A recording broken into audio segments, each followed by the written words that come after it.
করছি কেমন রান্না, ও বাঙালি দেখে যারে কাইসা কুষার রান্না।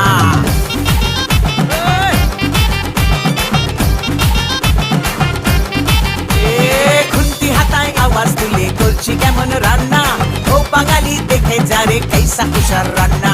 শুক্তো কুইয়ের চচ্চড়ি আর কলাই ডালার পোস্ত, কুমড়ো ছোলার ছক্কা আর পটল ভাজা আস্ত, কলমি শাক ভাজা হিং দিয়ে ঢোকার ডালনা। রান্না খেয়ে খুশ হয়েগা বাংলা থেকে।